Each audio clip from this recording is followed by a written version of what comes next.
지금 시각은 7시 28분입니다. 어제에 이어 서울도 긴급점검에서 코로나19 상황을 자세히 짚어보겠습니다. 오늘은 오미크론과 재택치료에 대해서 중점적으로 들어보겠습니다. 김동현 한림대학교 보건과학대학원장 스튜디오에 모셨습니다. 네, 어서 오십시오. 네, 안녕하세요. 반갑습니다. 최근에 소아청소년들의 확진율은 늘고 있고요. 그리고 또 고령층의 치명률은 또 높아지고 있어서 참 걱정이 큰데 지금의 상황과 그 원인을 원장님은 어떻게 보고 계십니까? 네, 지금 앵커님께서 말씀하셨다시피 그 오미크론으로 인해서 코로나 상황의 이제 불확실성이 더해진 것은 사실인데 지금 우리가 해결해야 될 아주 시급한 발등에 불이 떨어져 있는 상황이라고 볼 수가 있습니다. 11월 초부터 단계적 일상 회복이 시작된 이후에 한 달 지나면서 확진자 숫자는 뭐 다 아시다시피 이제 급증을 했는데 이 확진자 수의 급증은 이 방역 당국에서도 예상을 했던 바입니다. 그런데 예상하지 못했던 점이 위중증 환자가 이렇게 급속도로 증가하리라고는 예상을 못한 것 같습니다. 지금 그 치명률이 한 달 전에 비해서 한 달 전에 한 0.5% 가량 되었었는데 지금은 한 1.5% 정도 3배 가까이 증가를 하고 있습니다. 그래서 이런 위기 상황에 대한 대응을 해야 되는데 일단은 이렇게 위중증 환자가 급증하게 된 가장 큰 이유는 그 백신에 의한 효과가 생각보다 빨리 떨어졌다는 겁니다. 그래서 이런 그 백신의 접종의 효과를 다시 올리기 위한 노력이 지금 방역 당국에서 아주 급하게 좀 추진해야 되는 방역 대책의 하나라고 생각을 하고 있습니다. 그래서 3차 접종이 필수 접종이다 이런 말까지 나오고 있는 상황이고요. 지역별로 뭐 영동, 영서를 넘나들고 있는 상황에서 말씀하신 오미크론 감염자가 인천에서 서울까지 지금 확대된 그런 상황입니다. 뭐 데이터가 많지는 않다고 합니다만 이 오미크론의 위험성, 전파 위험성 어느 정도라고 봐야겠습니까? 네, 그 11월 25일 날 남아프리카 공화국에서 이제 오미크론이라고 하는 새로운 변이 바이러스가 이제 보고가 되었습니다. 이제 그 WHO에 신고가 되었는데 지금 이제 한 2주가 지나지 않아서 전 세계 한 20여 개 국가로 우리나라를 포함해서 전파가 되었고 미국만 해도 확인된 지 한 일주일이 지나면서 20여 개 주로 확산이 굉장히 빨리 일어나고 있는 변이 바이러스라고 볼 수가 있습니다. 이 오미크론 바이러스의 가장 지금까지 알려져 있는 가장 큰 특징 중에 하나가 전파력이 호흡기 감염이 아니냐, 호흡 공기를 통한 전파가 일어나는 것 아니냐라는 의심이 나올 정도로 전파력이 빠르고요.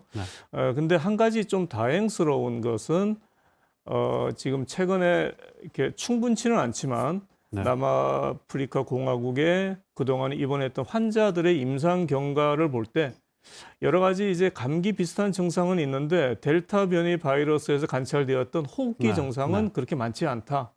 그래서 좀 경증 환자들이 많이 발생하는 거 아니냐라는 이제 낙관이 좀 그런 추측들이 있는 것은 사실입니다.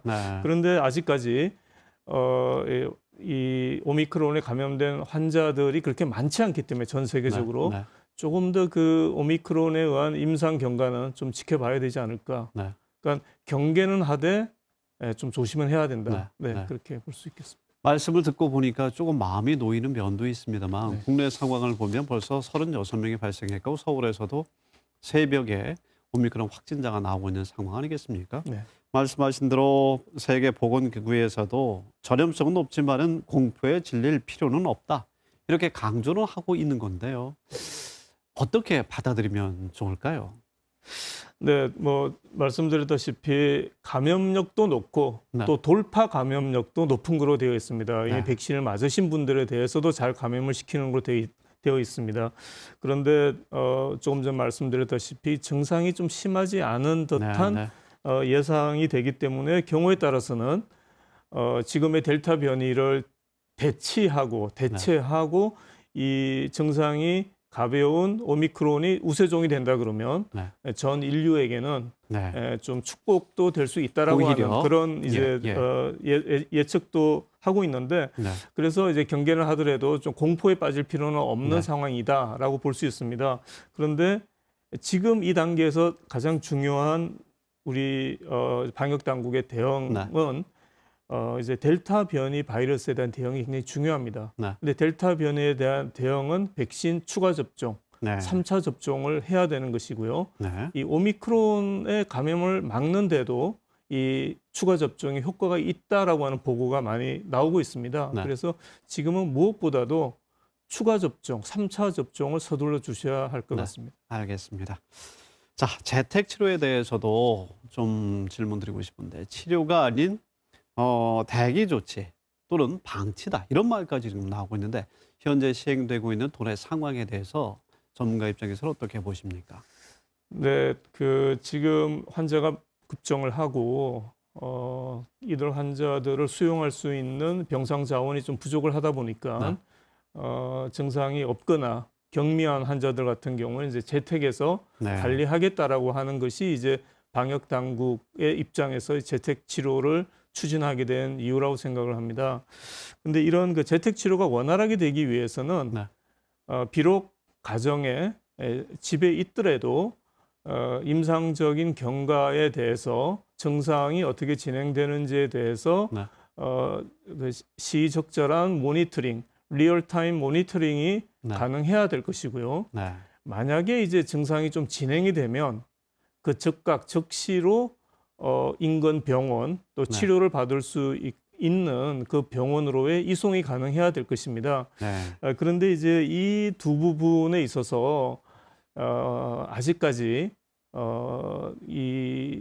경기도 같은 경우에는 이제 재택 치료가 도입된 지 1년여가 지났기 때문에 어느 정도 지역사회 인프라가 좀 갖춰져 있는데 강원도는 이제 지금 막 시작하고 있는 그런 입장이어서 그런 부분에 대한 어떤 점검 준비가 좀 서둘러져야 되지 않을까 생각을 합니다. 도내 상황 조금 더 보완해 나갈 필요가 있겠군요. 알겠습니다. 김동현 원장님 오늘 말씀 잘 들었습니다. 고맙습니다. 네.